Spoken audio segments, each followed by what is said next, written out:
Hi everybody, Danielle Andrade here, your dance educator.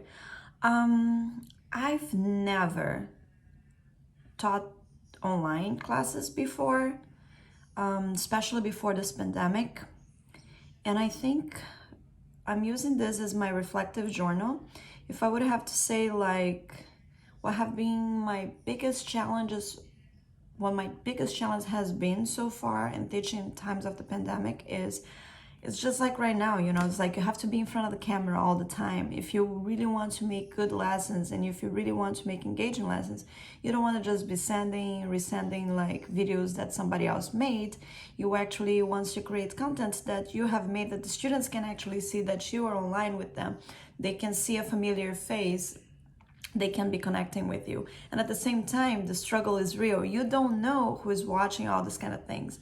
And I think that my biggest my biggest critic. I'm the person that criticizes me the most because, it's like I look at the videos like, oh my gosh, this is ridiculous, this is horrible, the technique was not good, or, it's like, look at my angle or my clothes, or is this looking appropriate, this is not looking appropriate, is that a bad angle, it's like, you have to be so careful with so many other aspects, and at the same time it doesn't have the audience. You really don't have the audience in front of you, so you don't know if the children, if the students, if the people who are watching you are actually engaged. You don't have the immediate feedback that you normally have when you are right in front of the person. So I think this is very challenging, to be quite honest with you.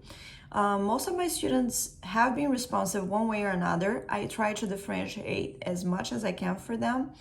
I started creating videos that I was just sending kind of links, and it was just like, I hope this is okay, I hope this is not too much. We were also sharing inside the teachers' folders in Google Classroom, and then it was a challenge because I didn't want to overwhelm, and then some of the teachers were overwhelmed with so many videos, and it was a whole learning curve, right? So I started creating my own videos for my students, and I think they have been more responsive with that.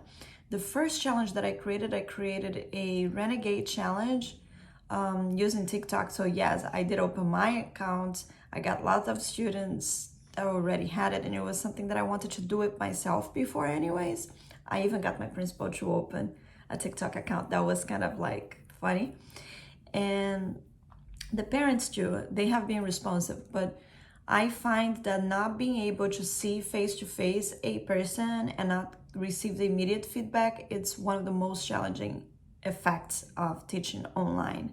So in order to create that possibility of engaging, I created like video responses, right? So, but then you have like the difficulties that some people cannot, or better, will not feel comfortable right in front of the video. If I'm thinking, if I'm an adult, if I'm a dancing educator and I'm so critical of myself, I can only imagine the kids as well. They're also very critical. So I think that's my challenge for right now.